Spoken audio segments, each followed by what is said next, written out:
E aí, meus amigos do Café com Justiça, estamos começando aqui mais uma noite de sexta-feira. Já começou causando aqui, Sá. Já começou causando? É estreia. É estreia? Estreia É tem, para marcar presença? óbvio. Pessoal, hoje nós estamos com uma presença nova aqui no programa. Está estreando a Sara, queria dar boas-vindas para ela, falar que o Café com Justiça é nosso. E tenho certeza que vai ser uma parceria de muito sucesso, não é? Ti, obrigada pelo convite. Queria agradecer também ao Jonathan pela oportunidade. Estou bem feliz, ansiosa, que é uma coisa nova na minha vida. E obrigada, e vamos juntos. Espero que você me ajude. Com certeza. Ó, a câmera é lá. Tá bom.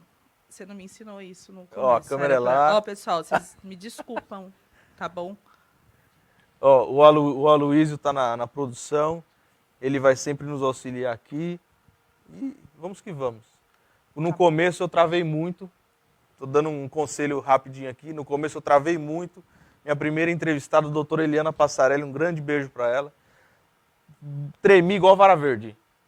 Espero não ficar tão nervosa hoje. Eu tenho certeza que depois você vai pegando o jeito, vai pegando e flui. Tá bom. Eu tenho certeza que vai ser da mesma forma também. Quero agradecer de verdade pela oportunidade, as pessoas que estão nos assistindo, acompanhem, interajam conosco, pode fazer perguntas, vou tentar acompanhar aqui, ler as perguntas, enfim. Obrigada mesmo, Ti. E sejam bem-vindos, Jota, Jabá, sejam muito bem-vindos, viu? E para quem achou que eu ia apresentar o programa sozinho, tem que ter um lado feminino e bonito, né, Sá? Não dá, né? O povo, os caras não assistem, meu. Exatamente, não estava tendo audiência, Não viu, estava gente? tendo audiência. Por isso que ele me convidou. Bom, vamos lá. Hoje estamos com dois grandes amigos aqui que trabalham na esfera penal, né, na justiça, e tem muito a falar para nós aqui, a acrescentar o nosso conhecimento. Boa noite, meus amigos. Fábio Javá, Jota já esteve aqui, grande parceiro aqui. O Fábio Jabá é presidente da Cifuspesp. Fala de novo. Cifuspesp. Vocês vão mudar esse nome, né? Vamos mudar. Assim que regulamentar a Polícia Penal, vamos ter um... O que significa esse nome? Sindicato dos Funcionários do Sistema Prisional do Estado de São Paulo, e também estou secretário-geral da FENASPEN, que é a Federação Nacional dos Policiais Penais e dos Servidores Penitenciários. E o Jota, policial penal. Isso. Policial penal aqui do Estado de São Paulo. E qual a função de vocês? Você hoje como presidente é um sindicato lá? Sim. Bom, primeiramente, agradecer vocês pela oportunidade, pelo espaço. A categoria nossa que é tão invisível, né, que o pessoal não... Muita gente não sabe o que acontece ali atrás das muralhas, né? E, na verdade, o trabalho do policial penal, segundo a Organização Internacional do Trabalho, nós somos a segunda profissão mais perigosa do mundo. Nós perdemos apenas para os mineiros. Então, imaginar que dentro daquelas 4 muralhas tem aproximadamente uma cadeia superlotada, falta de servidores, e ali mesmo com o crime organizado, nós mantemos a ordem, a disciplina e a segurança nas unidades prisionais, que mantém também a segurança do lado de fora. Uma vez que, costumo lembrar sempre de 2006, quando São Paulo parou nos ataques, do PCC.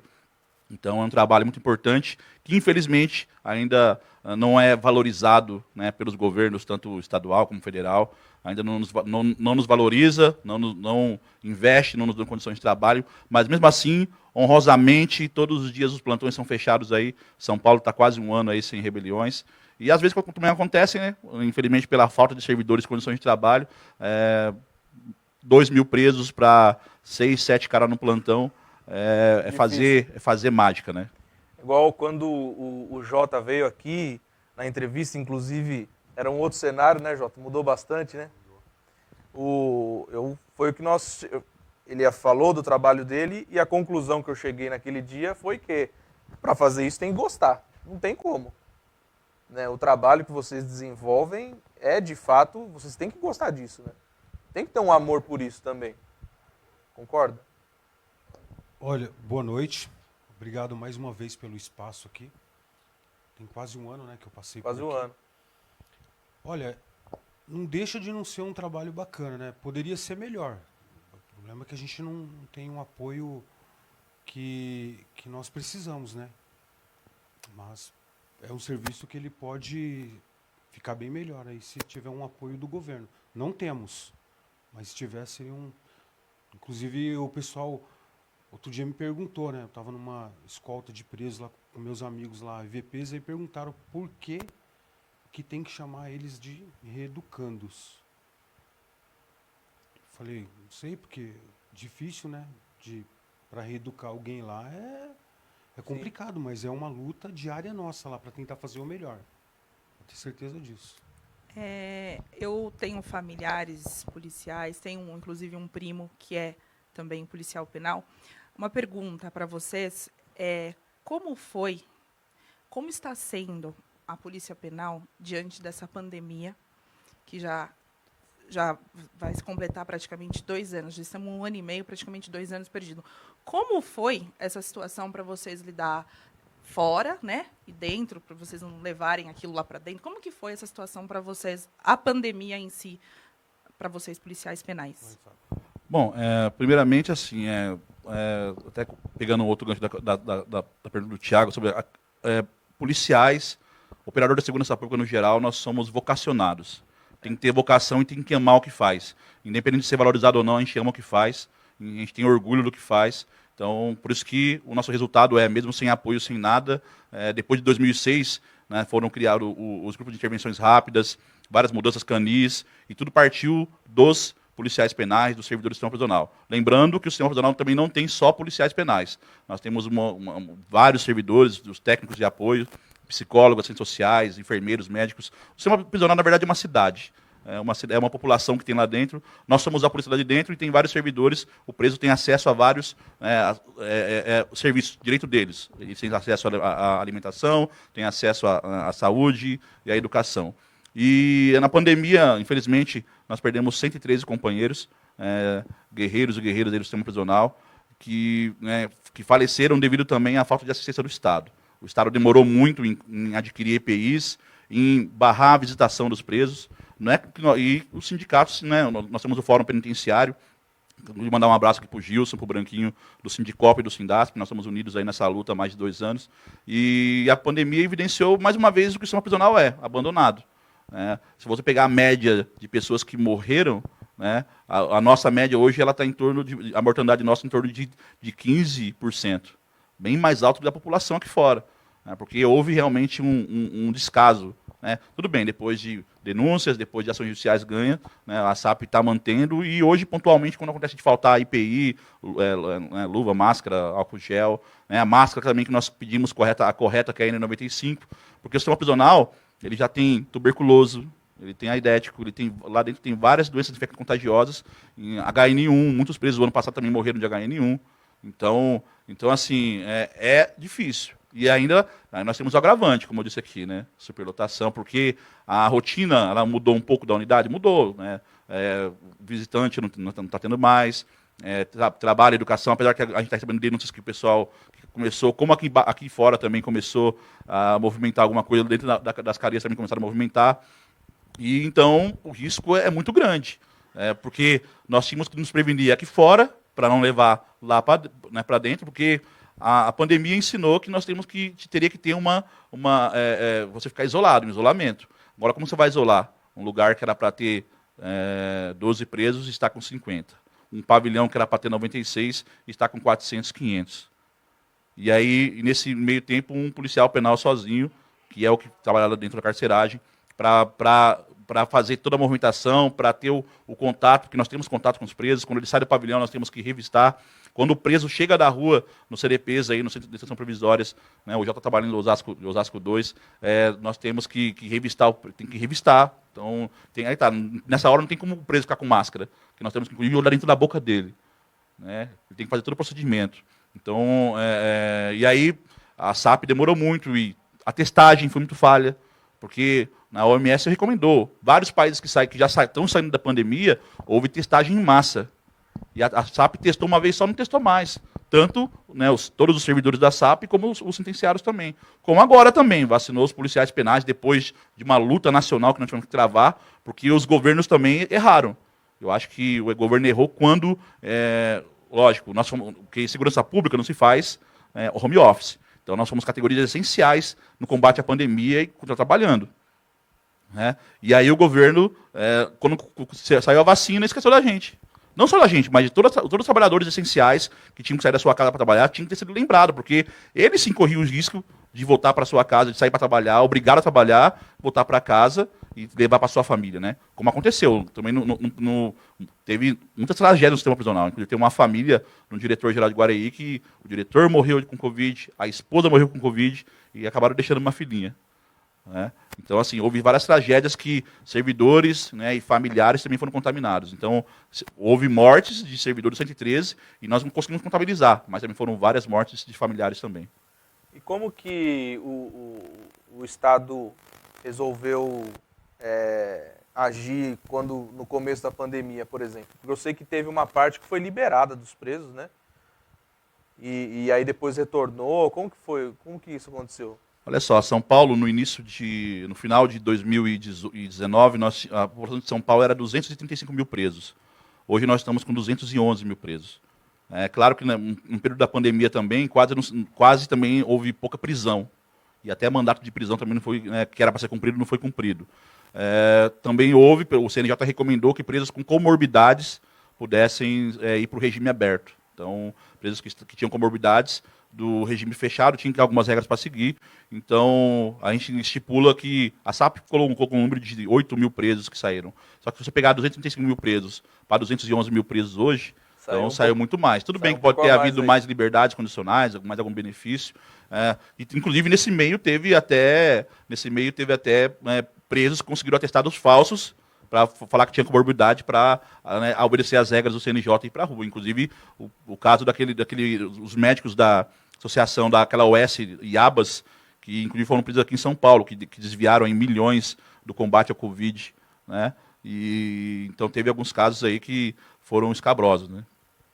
E você, por exemplo, você atua dentro do presídio também? Ou é só como presidente? Como? Não, hoje eu sou policial penal, mas eu sou afastado, né? Tem uma legislação que afasta o sindicato. Para assumir a presidência para dar toda a assistência para a categoria, então eu viajo o estado todo, visito vários presídios, então a gente é afastado, tem uma legislação própria que dá um afastamento de acordo com o número de associados, né? O presidente, hoje nós temos um sindicato, ou ainda não estamos, eu ainda não estou afastado, né? Teve uma eleição nova agora, que nós fomos reeleitos, e nós temos, hoje, o Cifusp tem 5 diretores que são policiais penais que serão agora afastados aí para trabalhar em prol da categoria, porque nós temos 178 unidades prisionais em torno de 105 cidades, mais ou menos. Então, o nosso papel é dar essa assistência que, inclusive, o governo não dá. Né? Eu sei que é muita luta, acompanho a luta de vocês, acompanho a luta do Jota, né? Sempre vejo as publicações dele, enfim, e eu sei que vocês têm tido algumas vitórias também, né? Por exemplo, a nomenclatura policial penal, polícia penal, né? Lembro que quando você veio no programa, você disse que ia começar, ou ia entrar isso, ou tinha um projeto de lei, alguma coisa do tipo, né? E aí agora já é já. Isso, tá. Não, tá ligado, tá ligado. Então, tá bem avançado agora, né? Tá na Alesp, Não mudou só a nomenclatura, teve mais coisas que mudou. Então, tá quase pronto esse projeto da Polícia Penal aí para mudar a nomenclatura, já está praticamente quase certo aqui em São Paulo, né? Na Constituição Federal já está desde 4 de dezembro de 2019, né? 4 de dezembro, quase todos os estados aí no país já regulamentaram e tá esse descaso só aqui em São Paulo. Até pegando esse gancho da Polícia Penal, da PEC, que assim, foi uma luta, lá em Brasília também foi uma luta de mais de 16 anos.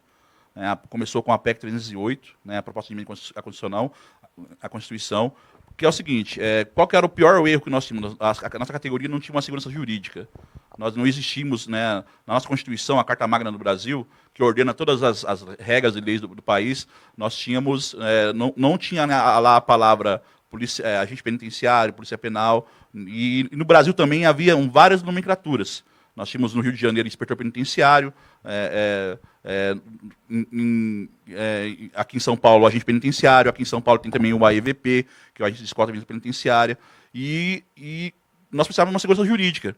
Então, o artigo 144 da Constituição diz o seguinte, né, são vários parágrafos, mas fala lá, basicamente, cabe aos estados, né, organizarem a Polícia Civil, Militar, Bombeiros, Polícia Técnico-Científica e agora policiais penais. E aí a Constituição conseguimos com muita luta, inclusive a preço de sangue, né? Aqui em São Paulo nós perdemos, né, o Granel Grandolfo, o Cebolinha e o Lobó, que eram no Sindasp, que estavam voltando de Brasília na luta para a Polícia Penal, faleceram no acidente de trânsito, de carro. Né? E logo após isso, aí conseguimos essa vitória importante, né, com a aprovação, e São Paulo, né, como a gente está falando, está desrespeitando a Constituição. Demorou muito tempo, porque foi criado um grupo de trabalho, onde os sindicatos faziam parte, veio a pandemia, apareceram as tecnologias para fazer reunião online e terminar o trabalho, mas a SAP parou. Porque o João Dória ele tinha um propósito, que era privatizar o sistema, como agora também o Bolsonaro soltou também um estudo agora para também privatizar o sistema. Porque, na verdade, as pessoas podem pensar assim, mas privatizar o sistema é bom? Não, não é bom. Porque, inclusive, como eu disse aqui no início, São Paulo parou em 2006, o Estado cedeu ao crime organizado. O Estado foi atacado. Agora, quiçá, um empresário que comprar um presídio, vai ser muito mais fácil do crime organizado do PCC e buscar ele lá dentro e fazer refém a sua família para poder negociar, colocar, né, aumentar o nível de corrupção, porque isso já prova. Amazonas... o Maranhão começou em Pedrinhas, o Maranhão hoje já saiu da terceirização, Amazonas não saiu ainda, com inclusive muitas irregularidades lá dentro, né, foram comprovadas. Minas Gerais, que o Dória até falou que era o exemplo, também já apareceu corrupção, inclusive com juízes e promotores, está tendo uma investigação que já até passou aí em programas de televisão, inclusive nós ajudamos também, a nossa federação ajudou na denúncia. Então, assim, e tudo isso porque as pessoas podem pensar, porque as pessoas querem falar assim, não, mas o preso tem que trabalhar. Não, o preso já trabalha, já tem uma legislação. A legislação penal ela prevê que o preso ele trabalha inclusive 3 dias para ser remido 1 dia. Né? Os Estados Unidos, que o pessoal, né, o Dória falou muito, que é o grande exemplo, né, do mundo de terceirização, inclusive lá eles estão reestatizando, está voltando para a mão do Estado, porque foram descobertos vários esquemas de venda de sentença, porque na cadeia privatizada, quanto mais preso, mais lucro. Porque, inclusive, você vai ser o dono Tiago, você vai ser o dono da penitenciária e você vai poder explorar aquela mão de obra, porque o preso, inclusive, ganha, se eu não me engano, 2/3 do salário mínimo. Pode ganhar até. Então, hoje, nós temos na prática o preso, quando trabalha com alguma fábrica lá, recebe 10, 20 reais por mês. Então, quanto mais preso tiver, você tem uma fábrica de alguma coisa, você vai poder explorar aquela mão de obra. Então, a privatização, na verdade, é uma escravidão moderna. E hoje, após o cenário de uma pandemia, que nós estamos vendo aí crises e mais crises, né, comércio fechando e tudo mais, por conta de erros também dos governos, com certeza a crise aumentou. Hoje, a gente passa no farol, tem muito mais pessoas pedindo dinheiro. A gente passa pelas ruas, vê muito mais pessoas abandonadas, saindo de casa porque não tem condição de pagar aluguel. Então, isso, infelizmente, aumenta a criminalidade. Então, a proporção, logo pós-pandemia, de aumentar a população carcerária é maior. E com a privatização, né, se caso ela ocorra, aparece mais. Só que a Polícia Penal também veio para isso, para nos dar uma segurança jurídica, porque, como eu disse aqui, cabe aos estados organizarem. E, pegando o gancho da privatização, justamente isso. O imposto que nós pagamos, ele é justamente para ser devolvido em serviços públicos, como a segurança pública, que é um importante papel. Lógico que educação é a base de tudo, saúde, educação, só que sem segurança, como eu disse aqui, São Paulo parou em 2006, você não tem acesso a nenhum serviço desse. Você não vai ter acesso à saúde, educação, a lazer, vai ficar trancado em casa, né, como hoje, né, com a pandemia também evidenciou isso, né, que nós estamos ficando trancados em casa, que não pode sair para trabalhar, né, e tudo mais. É complicado. Por isso que eu falo assim, é complexo, né, muito complexo realmente, e poder falar com exatidão, porque às vezes vão pessoas para a televisão aí, especialistas de plantão, que na realidade não conhecem o dia a dia lá dentro como funciona. Do ar-condicionado, né? São especialistas do ar-condicionado, de trás de livros e tal. A gente até reconhece isso, mas tem a questão da teoria, é muito bom, mas também tem a prática, né? Jabá, nós temos a terceira maior, né, população carcerária do mundo, né, ficando atrás das penas dos Estados Unidos e Japão, é isso, né? E China, desculpa. Me diz uma coisa, você diz que roda bastante os estados, o Brasil. Quais desses lugares, não sei se você já foi para fora do país também, que você vê o sistema de fato funcionando, um exemplo, ou que se aproxima disso, pelo menos? Tem algum lugar que você tem uma... Olha, é assim, até para falar de polícia penal, nós temos um exemplo de polícia penitenciária na Itália. Infelizmente, eu não tive a oportunidade de conhecer fora do Brasil, mas a gente viu o exemplo, na Itália foi criada a polícia penitenciária, inclusive na época da máfia. Só que a polícia penitenciária ela era bem militarizada, mas foi um sucesso. Né? E justamente, países desenvolvidos que a gente mais vê, menos presos. Nós temos a Holanda, que estava há um tempo atrás, 3 anos atrás, fechando presídios. Porque não tinha. Aqui em São Paulo, né, o PSDB que está há 25 anos, ele fechou o Carandiru, mas transferiu o problema para os municípios pequenos. Eu sou natural de Lavínia, minha terra natal, e hoje lá tem 4 presídios, 3 penitenciárias e um CDP, e tem mais presos que a população. E a segurança da cidade é comprometida, porque como o Estado de São Paulo não cumpre a lei, a PM tem que ajudar nas escoltas dos presos, quando eles vão para fórum, quando eles vão para hospitais, e às vezes tem 2 PM para cuidar do município. E 2 PM para cuidar, vamos dizer, de quase 8 mil, né, a população que é de Lavínia. Então, assim, e não tem nenhum tipo de apoio também para esses municípios que recebem presídios. Claro que existe uma questão lá natural, que quando tem a visitação no final de semana, que até o comércio da cidade, né, os comerciantes sempre comentam que melhoraram um pouco, né, depois da aquisição. Só que a sociedade, a população de Lavínia, mesmo no final de semana, fica de refém. Quase não sai de casa, que tem até medo. Né? Claro que não podemos também julgar os familiares de presos, nem todo mundo também, porque a cadeia, a morte é uma coisa que a gente sempre espera, né? E a prisão, às vezes tem pessoas que estão presas porque um cara estuprou a filha. Ele cometeu um homicídio, né, desrespeitou a lei e está preso. Então a prisão lógico, nós temos presos periculosos. Né? Eu costumo sempre citar o meu exemplo, que eu trabalhei, meu primeiro contato com preso foi com o Maníaco do Parque. Eles inauguraram o CDP de Belém 2, onde eu comecei a trabalhar, tomei posse em 2000, há 21 anos atrás. E aí foi.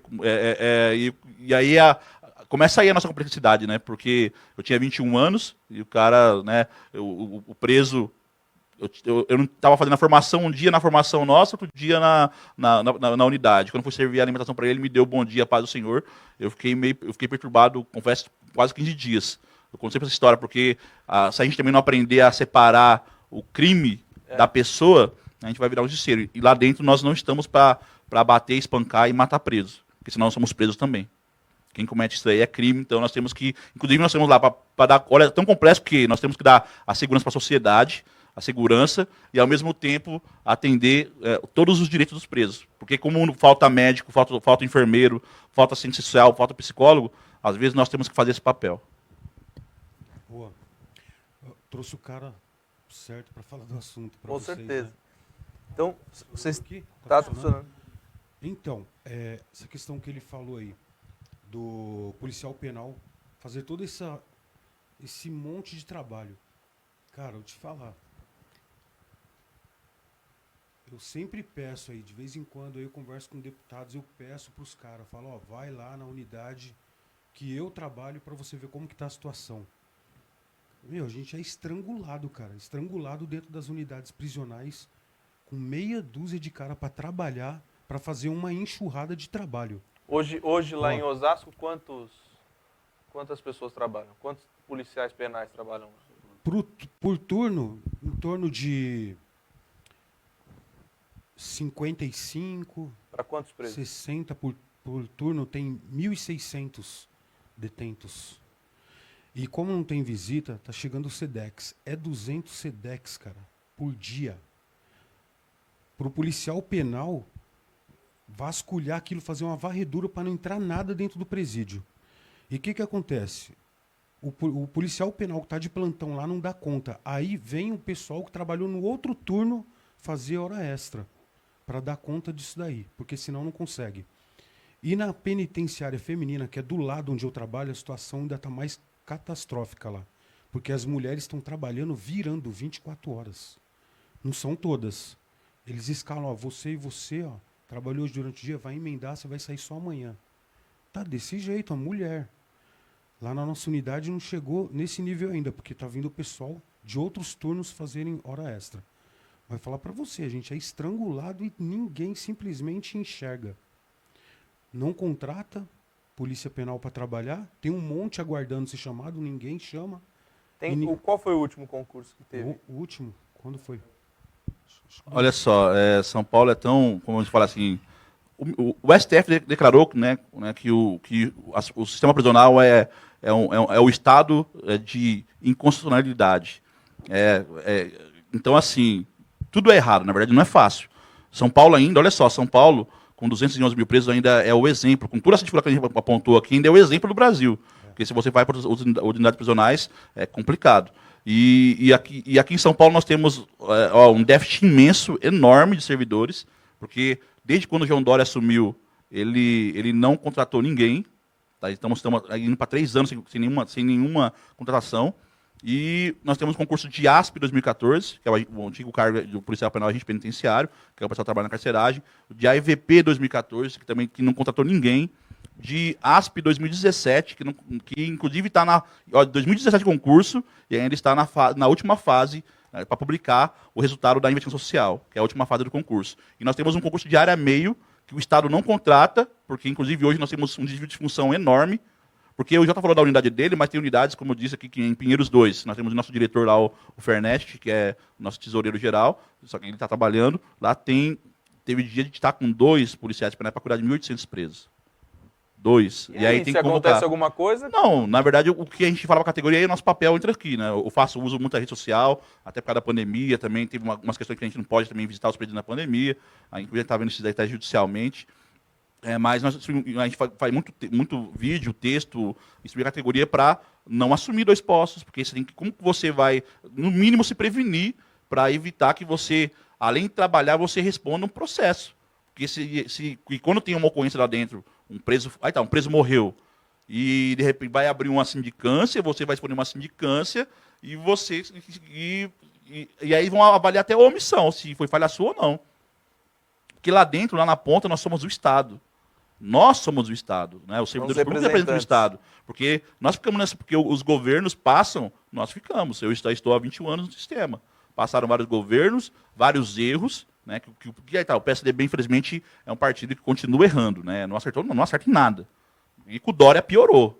Né? Então o Dória, o sistema prisional mesmo, nós estamos, como eu disse aqui, massacrados, porque hoje nós já tínhamos um déficit funcional. Devido à pandemia, foi afastado o pessoal, né, por causa de resoluções e recomendações, grupo de risco. Então, hoje, o nosso déficit aumentou. E esse pessoal que está trabalhando, eles estão sobrecarregados, como diz aqui, né, 2 pessoas. Porque como funciona a rotina da cadeia? Que é bom a gente falar sobre isso. A rotina da cadeia, depois que você soltou o banho de sol, né, liberou o plantão, não teve nenhum problema na contagem e tudo mais, você vai ter que soltar o preso para o banho de sol. Mesmo com a pandemia, o preso, quando está passando mal, tem que ir para a enfermaria. Porque o coronel Restivo, que é o secretário da SAP, atual secretário da SAP, ele fala assim, que todos os presos são isolados. Não, beleza, eles são isolados. Ele sai de um pavilhão e acaba indo para o outro. Né? E aí acabam também, tem muitos casos, mas o preso, até ele sair do pavilhão, que ele está com sintoma, então ele passa pela mão do policial penal, ele vai ser revistado, porque nós temos que revistá-lo, como eu disse aqui. É a nossa segurança, porque lá dentro nós fazemos a segurança. Eu tenho que fazer o meu procedimento, que aí o preso vai ser revistado, porque lá no passado, quando o preso não era bem revistado e não tinha algum sistema que hoje tem, aí que eles tentam ganhar, porque quando tem rebelião, eles tentam ganhar ali fora, né, tem um pavilhão habitacional e tem a galeria que a gente fala, radial, onde o preso tem que ser revistado, né, e senão ele pode sair armado para lá com faca e tudo e tomar toda a cadeia. Né? Jabá, uma pergunta. Como que foi no começo, quando começou a pandemia? Porque até então teve que bloquear as visitas, né? Não pôde ser permitido. Como que foi vocês levar essa informação para os detentos e dizendo, olha, tem uma pandemia? Como que eles lidaram com isso também? Então, falar a verdade, não foi tão difícil como a gente imaginava, porque eles começaram a ver pela TV, né? Estavam morrendo muita gente, aí não quiseram colocar a família em risco. Então, foi uma situação desagradável pra caramba pra eles, porém eles compreenderam a mensagem, eles sabiam que não dava pra arriscar, né? Então ninguém reclamou muito, não. Na verdade, o preso ele também tem medo de morrer, né? Ele também tem medo de morrer. Então, Também como eles ele sabem, tá ali e eles estão vendo a encarcerado. gravidade. Também, acho que, lógico, algumas unidades prisionais aí, algumas tem atitude de saúde. A gente tem notícia aí que teve algumas unidades que têm direito de saúde, que o pessoal fez palestras, né, recomendou. Depois também chegou máscara para os presos, né? Familiares, inclusive, eu lembro que inclusive, como a SAP é tão desorganizada, como não dava informação, muitos familiares de presos vão ir até a nossa página no Facebook, o meu YouTube, quando eu estava falando.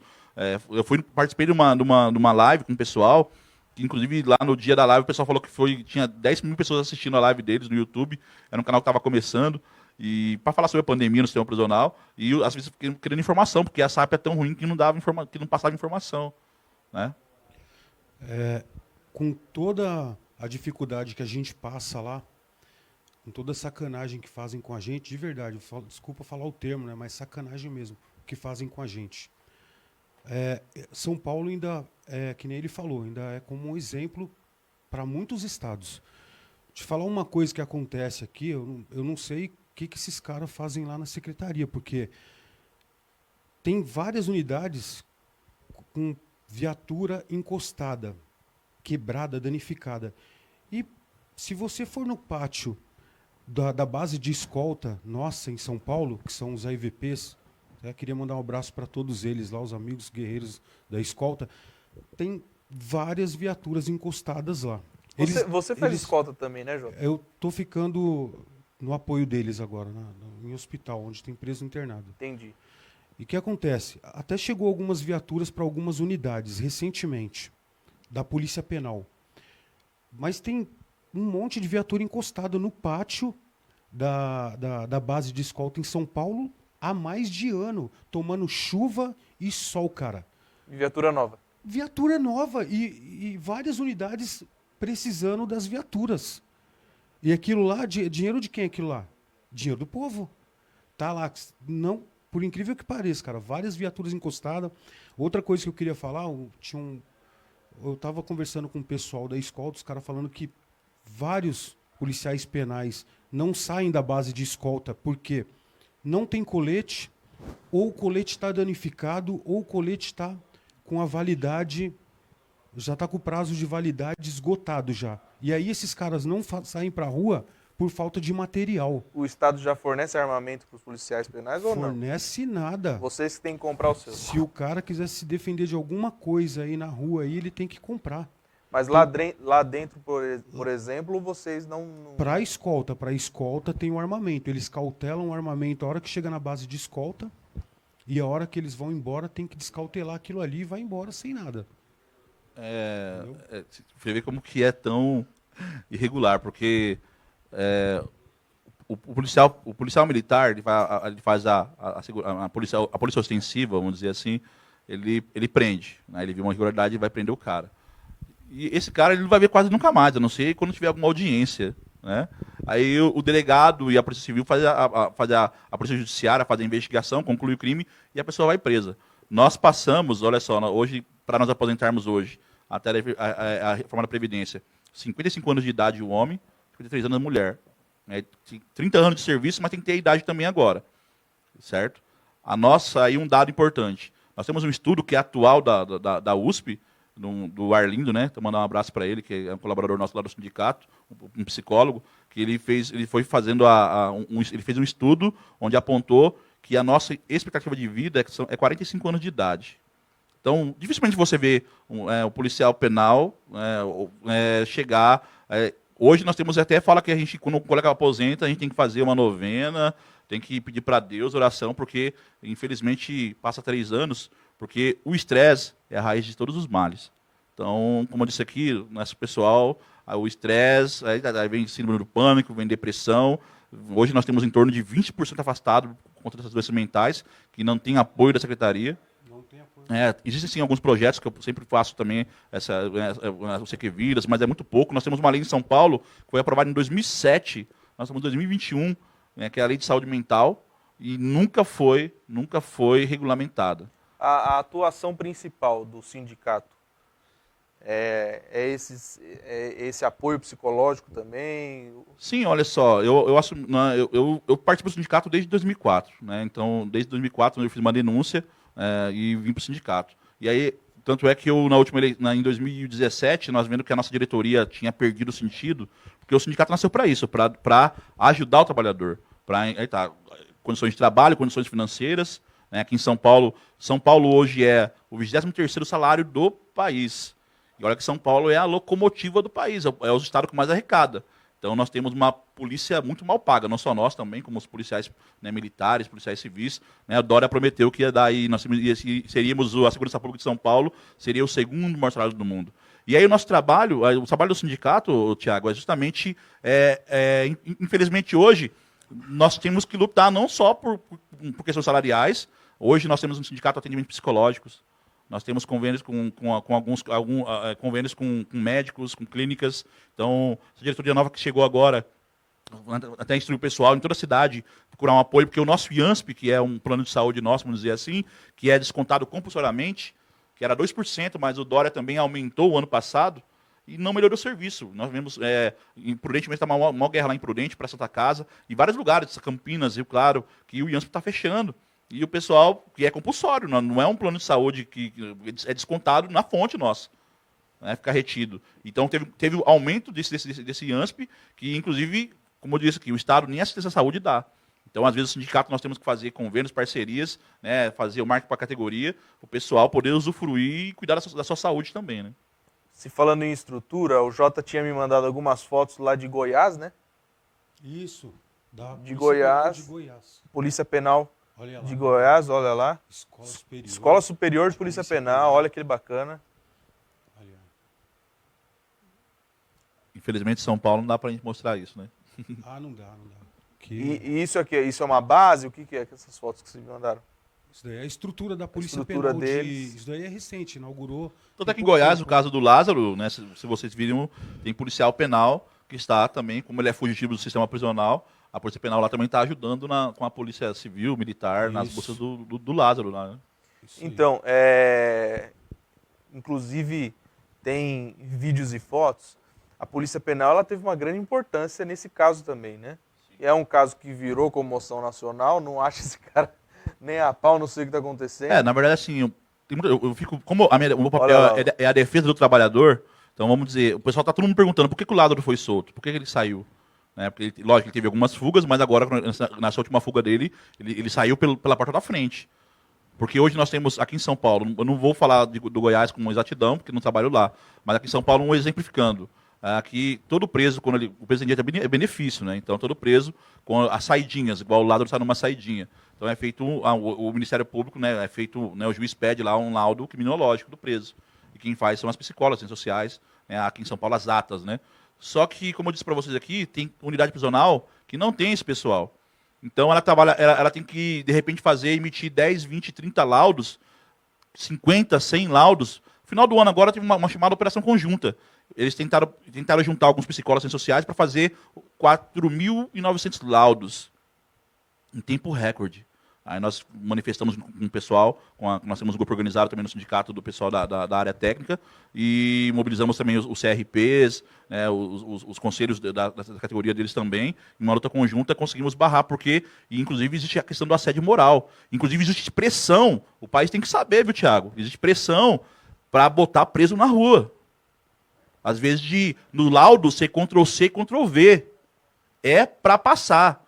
Lá no passado, quando eu fui zelador do Pavilhão 4, na P1 de Lavínia, ela tinha a CTC, que era uma comissão que se reunia, a segurança, a produção, todas as diretorias da unidade, para avaliar o sentenciado que estava indo para lá. Isso daí caiu.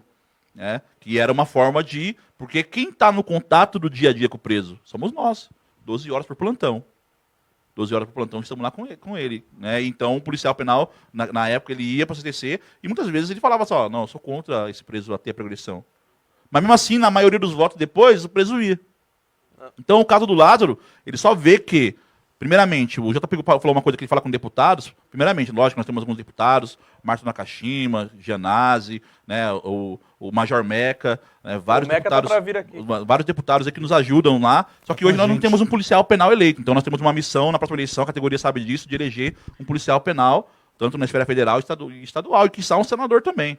Porque o sistema prisional ele é esquecido. E também lá em Brasília, nós temos uma bancada da bola forte hoje, que inclusive a gente fica a pergunta, né?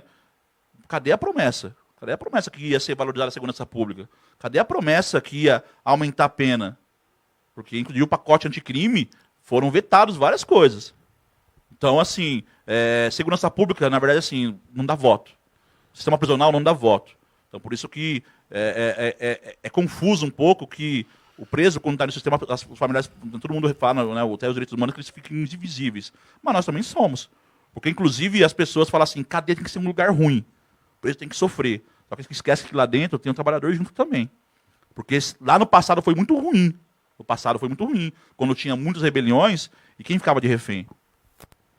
Né? Até as pessoas falam assim, né, até as pessoas falam assim, eu vejo alguns comentários falando assim, se na cela tem 50, é porque cabe 50. Mas espera aí, o Jota vai lá, ele tem que fazer a contagem quando ele chega para render o plantão.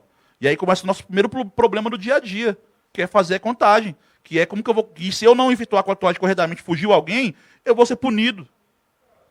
O exemplo de Jacarezinho também ficou, né? O Jacarezinho a Polícia Civil, né? Que teve aquela operação, o policial foi morto, e aí houve. A minha preocupação ali era porque, enquanto uma parte da população aplaudia, tem que matar mesmo bandido, não sei o quê, mas ninguém sabe que aquele policial ali vai ser punido, vai perder emprego, e as pessoas que aplaudem ele, porque hoje existe uma falsa aí. Nós somos heróis, sim. Hoje, todo dia, um policial penal para ir para a cadeia, só para ele levantar da cama e ter coragem de ir lá para dentro com pandemia e tudo mais, é um ato de heroísmo. Só que nós somos humanos. E às vezes a sociedade, na verdade, assim, o governo não valoriza, né, inclusive as categorias estigmatizadas, né? Que às vezes, como nós não somos caceteiros, como nós não somos torturadores, nós somos corruptos. Então, o pessoal não conhece o verdadeiro trabalho, né, da nossa categoria. Uma outra pergunta. Como vocês estão... Recebi uma pergunta aqui. Como vocês estão lá, acaba conhecendo os detentos, né? Tem muitos casos de pessoas que estão lá de forma inocente, ou gente também esquecidos lá esperando julgamentos. Como que é essa questão lá também, que vocês devem também deparar com muitas situações semelhantes a esta? Eu vou falar um pouco, depois volto a falar também. Mas eu, no Belém 2, quando eu tomei posse, tinha muito caso, você viu, o cara chegava, o artigo 214, 213, que é estupro. E o cara chegava lá, até chorava se eu era minha namorada. Só que eu sou maior, ela era menor, terminamos e ela falou pro pai dela e eu vim preso. Aí, com o tempo, provava-se que o cara não tinha efetuado. Né? Já teve casos, eu lembro no caso do Belém 2 também, do Big, um cara que roubou um frango. Tava com fome. Aí muitas pessoas falam, e aí? Né? Hoje nós temos um exemplo, hoje a maior parte da população carcerária do país hoje, do país e de São Paulo, é o artigo 33, que no passado nós tínhamos o artigo 12, que estipulava a questão quando era pego com 40 gramas de droga, não ia para cadeia. Né? O cara assinava lá, ia fazer tratamento e tudo mais, o advogado arrumava. E hoje tem pessoas que estão presas, lógico, o cara compra, né, 10 paradinhas, 10 paranga lá, tal, 10 pino, e vende 7 para consumir 3, para ter o dinheiro. Lógico, é um tráfico, mas também é um problema de saúde. E quando entra na cadeia tem que cuidar. Né? Agora com a pandemia, e com o escândalo corporal também, que a gente pode falar também na forma de revista, diminuiu muito a questão de droga nas unidades prisionais. Então teve unidade prisional que a gente recebeu relatos que os presos estavam ficando com abstinência. Né? Aí eles vão lá e fazem a Maria Louca. Porque tem, né, como tem um arroz da marmita, eles fazem lá um sistema de... A gente sempre faz blitz, mas acaba fazendo uma pinga artesanal, que é essa Maria Louca. Então, assim, existem casos, sim, de pessoas que são inocentes, que com o tempo, porque assim, nós temos um olho tão clínico, né? Lógico, eu hoje com 21 anos, já está com quantos, Jota, de sistema? Nós temos um olho clínico que, às vezes, a gente sabe que... Porque na cadeia, na verdade, no geral, todo mundo é inocente, certo? Todo mundo é inocente, ninguém cometeu crime. Mas a gente sabe com o tempo, quando a pessoa, inclusive na inclusão, com o passar dos anos, lógico, nós não somos treinados para isso. Nossa escola de formação, eu não quero aqui fazer a crítica eu costumo dizer que é muito pouco porque a gente vivencia. Como eu disse para vocês aqui, hoje eu costumo dizer sempre, eu aprendi a trabalhar bem, todo dia é um aprendizado novo, Porque o sistema mudou, como eu disse. Como o sistema que eu entrei não é o mesmo que era lá de trás. O preso lá no passado era um preso mais velho, acima de 30 anos, uma média. Hoje a grande maioria é 19, 25 anos. Muita molecada. Olha lá a foto você mandou, Jota. Essa foto é de onde? Essa foto, cara, eu não lembro de onde que é, mas consegui salvar ela. Eu peguei essa foto no Instagram. A Defensoria Pública, foi agora fazer, inclusive eu participei da reportagem no Globo News, e até o secretário nosso ele foi desmentido, né? Que passou cada flecha assim, porque eles fizeram inspeções, e inclusive tem vídeos, nessa reportagem tem vídeos lá de dentro, que eles podem entrar e gravar, das celas superlotadas, entendeu? E como eu disse para vocês aqui, cadeia que é para 12, tem 30, 40, 50. Cadeias que são vários modelos em São Paulo, né? A minha unidade mesmo tem lá no pavilhão 3, 4, 5 e 6, celas que são para 9, está com 18, 19, que inclusive são menores. E estão lotadas. Então, é um sistema que, ela assim, como eu repeti aqui, de repente a pessoa pode até falar que eu estou protegendo até, falando, mas nós temos que pensar, porque quanto mais lotado, lógico, se tivesse muito mais polícia lá dentro, aí mas não tem, ao contrário. Lá no passado, olha como que interessante, lá no passado tinha menos presos, mais polícia. Hoje nós temos muito mais presos e menos polícia. Então a sociedade corre risco. Hoje, inclusive, eu falo que hoje a sociedade está correndo risco de acontecer de novo, megas rebeliões, presos sair para a rua e aterrorizar de novo. Né? Porque eles são a maioria e hoje que a gente pensava no que foi feito realmente para combater o crime organizado. O que foi investido realmente. Porque até agora nós não vimos nada. Na verdade, assim, tanto do governo estadual como do governo federal, entendeu? Tem uma pergunta do Mauro Ferreira aqui, tá mandando um abraço e tá perguntando o seguinte: tem muita fuga de detento nos presídios? Olha, até onde eu tenho conhecimento, não. Semiaberto acontece, né? Alguns casos de fuga, mas o sistema aqui de São Paulo aqui é difícil para o cara fugir, viu? Não, nessa hora eu quero render uma homenagem aos nossos companheiros policiais penais da IVPs, que quando eles chegaram em 2002, eles zeraram a fuga no estado de São Paulo. Os presídios, que inclusive no passado tinha muita fuga. Claro que também lá dentro das cadeias, nós também reforçamos, hoje nós temos todas as unidades têm o bate-chão que a gente fala, toda semana, tem bate-chão, que é você ver se os caras estão fazendo túneis. Que no passado tinha muito túnel. Lá no Belém 2, quando nós pegamos um túnel de 25 metros, no dia correto. No final de semana a gente não pega aquele dia, teria uma fuga não só de um pavilhão só, que tinha outro pavilhão com uma ligação para o outro, onde tinha o início do buraco, que iam sair em torno de 500 presos para a rua.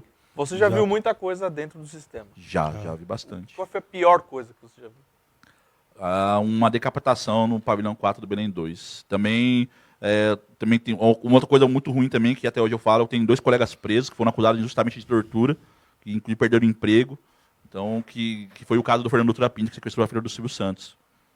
Ah, tá. E aí ele já chegou na cadeia doente, aí lógico, ele cometeu uma falta, foi para o padrão disciplinar, foi para cima dos funcionários, os funcionários tiveram que conter ele, e passado o processo depois, apareceu lá um médico legista que falou que teve uma mancha ali nas costas dele, que gerou a pneumonia, que gerou não sei o quê, e na verdade gerou a prisão desses 2 colegas nossos que infelizmente eu posso falar que eu estava lá, e eles tiveram que usar, sim, da legislação que nós temos, da defesa, né, inclusive de conter o preso quando vai para cima, e foram acusados injustamente, estão pagando esse preço muito grande. E, lógico, rebeliões, que você vê, eu nunca fiquei de refém, mas já vi colegas de ficar de refém, colegas, a última rebelião que teve no CDP de Taubaté, inclusive teve um colega nosso lá que, quando começou o quebra-quebra, ele foi correr, acabou desmaiando, e aí quando a gente vai na unidade para dar, até inclusive você para falar com servidores, você vê um pai de família ser espancado. Hoje nós temos, infelizmente nós temos muitas agressões no sistema prisional, inclusive, até aproveitar o momento aqui para falar da história de Guariba, né? Semana passada teve uma servidora que foi espancada lá em Guariba, que é uma unidade que está sofrendo com um déficit funcional imenso, é uma cadeia feminina, e a presa que agrediu essa policial penal, ela já cometeu várias faltas graves, até hoje nós temos um RDD aqui em São Paulo, né? A gente não vê a SAP se movimentando para colocar essa presa, que inclusive é violenta, onde ela não para em unidade prisional nenhuma, e o Estado não coloca, tem que montar o processo e colocar essa presa separada. Não coloque detalhe. Você vê, essa presidiária aí, ela deveria estar no RDD. Pessoal da diretoria RDD lá, que vocês regime disciplinar diferenciado. Tá. Os diretores da cadeia lá não mandam, não enviam, não sei se por medo, não sei se é rabo preso com a detenta. E o que acontece? É uma pressão para cima da gente. Se qualquer coisa que o policial penal, uma fotografia que você moral, tirar, é um assédio moral monstro aqui, gigante, cara, na polícia penal. Você tirar uma fotografia, você já começa a responder sindicância. Eu estou respondendo uma sindicância por causa de fotografia. E não precisa você tirar essa fotografia perto da unidade prisional, que nem eu. Eu tiro porque eu gosto do trabalho que faço. Fui outro dia numa escolta de um preso a um hospital, tirei uma fotografia com meus colegas da escolta, né? E aí o que acontece? Isso virou uma sindicância. Gera uma pressão, na cabeça da gente, que o pessoal quer. Faz uma pressão na gente dentro da unidade prisional, que eu vou falar para você. Se eu não tivesse trabalhado na GCM, não tivesse aprendido umas coisas por lá, eu ficava louco aqui, já pedia para se encostar, já começava a tomar um tarja preta, porque os caras fazem uma pressão por causa de uma fotografia que você não faz ideia. Na verdade, hoje, ridículo. até o pessoal fala que a SAP a categoria fala que é a Secretaria de Amparar o Preso, né? Porque ele ampara o funcionário mesmo, porque todo operador da segurança pública, não é um problema só nosso. Então, hoje, você vê, nós tivemos casos de suicídio, a PM tem um índice bem maior, lógico que são maiores que nós em numeração, né, de suicídio, inclusive por conta da hierarquia. Nós somos civis, no caso, não temos o regime militarizado, mas nós também sofremos o assédio moral. As mulheres, o assédio moral e o assédio sexual. Nós temos as policiais penais femininas e as demais mulheres também trabalham no sistema. Inclusive, já atuei em alguns casos, né, de assédio sexual. Inclusive, o último agora, em Serepera Praia Grande, o diretor perdeu o cargo, está tendo uma investigação criminal contra ele, que nós fizemos uma atuação. Que às vezes o nosso papel também se confunde, viu? Porque nós estamos não só condições de trabalho, como eu disse para vocês aqui, que até tem que fazer essas denúncias de alguns casos, né? Diretores que descumpriram o mandado de segurança que nós ganhamos de visita em Sorocaba, no CDP de Sorocaba, que perderam o cargo, também foi atuação nossa, infelizmente perderam o cargo. Nós não somos inimigos de nenhum diretor de cadeia, inclusive a gente oferece a parceria. Só que quando descumpre a lei, né? Inclusive quando a gente fala de corrupção, que eu não tenho vergonha de falar, que quando acontece de cair, que não era policial penal. A gente fala que era um travestido, alguém que já entrou, que é do mal, que é do crime. Então, mas a grande maioria, que eu quero render aqui também as homenagens, que trabalham corretamente, quem prende esse corrupto somos nós. Quem investiga, quem faz, inclusive, pegando esse gancho, quem fornece informações hoje, o sistema prisional hoje é muito rico de informações. Porque quem manda no crime está preso. Então, várias operações que foram desencadeadas, que começaram lá dentro. A Operação Echelon mesmo, que prendeu os Sintonias dos Gravatas, começou com um trabalho de policial penal, que viu o esgoto com um monte de papel picado, ele peneirou os papéis, montou o quebra-cabeça e deu origem numa operação que prendeu, se não me engano, mais de 25 advogados que atuavam pelo crime. Aproveitar o gancho que você falou aí de boas diretorias, mandar um abraço para a diretoria da Polícia Penal de Osasco, lá do 1 e do 2, são duas excelentes unidades. E lembrar aqui também que eu já trabalhei numa péssima de uma unidade. Eu fiz muitos amigos lá, muitas amizades, mas o Complexo de Pinheiros ali, eu trabalhei lá. Foi lá que inclusive saiu até matéria em revista, lembra? Exatamente. O diretor-geral de lá caiu, né? O cara... Na verdade, o Jota, ele ficou... Né? Na verdade, eu conheci o Jota quando ele voltou, que ele ficou num programa de proteção da testemunha. Fiquei 5 anos sob proteção do Estado. Inclusive, quem ameaçou o Jota... Eu estou no sindicato, não é por conta de preso, porque não é por conta de problema com preso. Porque ameaçado constantemente nós somos. Eu, com 20 anos de serviço, eu perdi o número que eu fui ameaçado. E como presidente de sindicato, deve sofrer muita como presidente de sindicato, inclusive, aqui na pandemia, fui ameaçado por visitantes, porque eles não entendiam que quando a gente entra com ação para barrar a visita, não era por raiva delas, era por conta que nós entendíamos, como havia recomendações, de não ter visita para não propagar mais, porque uma vez o vírus lá dentro instalado, a gente viu muitos casos. Tanto é que, olha só, morreu muito mais policiais penais, 113 policiais penais pelo Covid e 57 presos. Então, assim, porque também na pandemia, como no início, quando a gente começou a buscar uma rigidez, o sindicato cobrando rigidez do governo, para realmente não ter o contato mais. Hoje as cadeias são automatizadas, o contato que o pessoal tinha ali no dia era mais a contagem. É que o próprio governo depois foi relaxando e alguns presos saindo para trabalhar. Aí, lógico, tem algumas cadeias que nem penitenciárias que tem cozinha, que o preso cozinha. Então ele tem que sair do pavilhão para cozinhar. Então teve um caso mesmo em Riolândia que a visitante chegou contaminada, porque a SAP voltou à visita em novembro do ano passado, foi lá, inclusive, que aumentou, triplicou o caso no nosso meio de morte. Ô, Fábio, entendeu? eu queria, desculpa te cortar, falar rapidinho aí, porque eu não sei o tempo que tem. Falar do descaso aqui, só para finalizar a parte do descaso. Hoje o pessoal sabia que eu ia vir para cá. Os policiais penais de Mairinque começaram a me chamar. Ô Jota, comenta aí da estrada. O trecho que dá acesso ao presídio de Mairinque é uma estrada de terra. E vira e mexe que chove, fica impossível transitar com a viatura lá. Esses dias atrás caiu uma chuva lá. O que mais tem é fotografia com viaturas quase tombadas nesse acesso dessa estrada. É uma reclamação que o pessoal vem fazendo já há décadas. Mas o problema lá, nós chegamos ao fundo desse problema. Qual que é o problema lá de Mairinque? O município está com dívida com o Estado. Tem uma dívida lá, que é uma dívida, a dívida ativa. Enquanto o município não saldar aquela dívida, né, agora mudou o prefeito lá, vi que o pessoal se mobilizou, tem um abaixo-assinado correndo até na internet o pessoal para pedir a estrada. E vai ser pior, viu, Jota? Porque agora também, o companheiro Leandro lá de Mairinque que me mandou, eles estão reformando a estrada e eles vão agora, vão fechar o acesso, que é por terra, e o pessoal inclusive vai ter que pagar pedágio para ir trabalhar. Então a gente está avaliando isso daí. Então, assim, e você vê que quando a gente vai trabalhar, tem que pagar o pedágio, entendeu? Hoje, inclusive, tem pessoas, né? Pessoal que mora ali na região de Bauru, que tem que pagar 2, 3 pedágios para trabalhar. Então, o nosso salário já é horrível, já é terrível, não temos armamento, temos que comprar nossa própria arma, que arma é caro, e manutenção de arma é caro. E para ir trabalhar, eu tenho que pagar para trabalhar também. A Marlene Alves está mandando aqui. Um absurdo tudo isso. Policial penal merecem respeito. E é por isso que nós trouxemos vocês aqui. Foi uma grande honra recebê-los. Obrigado pela oportunidade. Então, a Marlene Alves é minha irmã. Queria mandar um beijão para ela.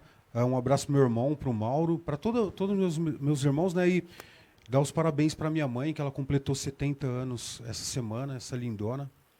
E também, agora, até pro pessoal da saúde, o pessoal do hospital ali do Regional de Osasco, eles estão assistindo lá. Falou, lembra da gente, um abração para todos. São guerreiros também, viu? Um abraço para todos aí. Estão na linha de frente, né? Sim, sim. Linha de frente, né? Não, o pessoal da saúde merece aplauso sempre, né? Inclusive, sem valorização. Sabe quando ganha um técnico de enfermagem, uma auxiliar de enfermagem? Sabe quanto ganha?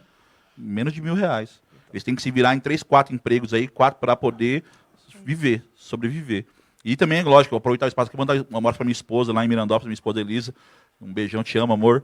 Que eu moro em Mirandópolis, no interior de São Paulo, e eu viajo o estado todo. Já estou aqui, o companheiro Gilbertão que está aqui também, né? A esposa Ana dele também está aqui com a gente. Que nós estamos há 5 dias longe de casa, né? Para fazer essa luta, para viemos aqui participar de uma manifestação no dia quarta-feira, que tem a reforma administrativa, que inclusive, como eu disse para vocês aqui, vai acabar com o serviço público e o pessoal da saúde.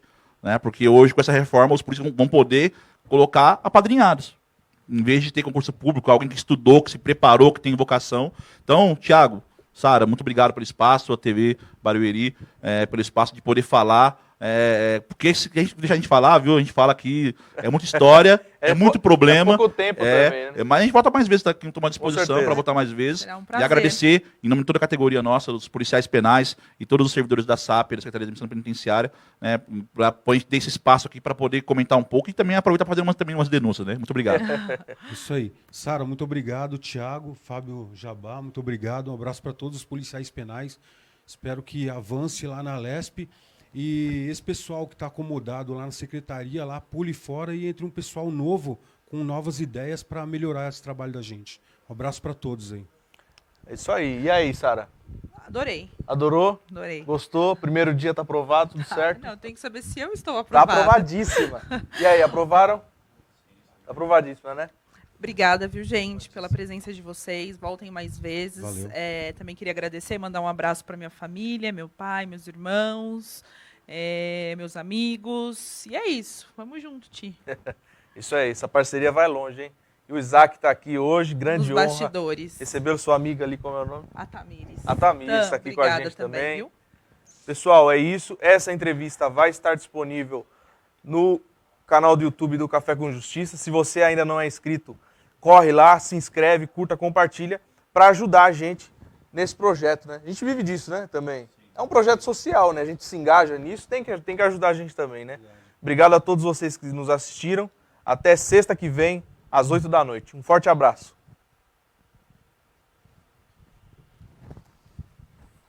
Oi.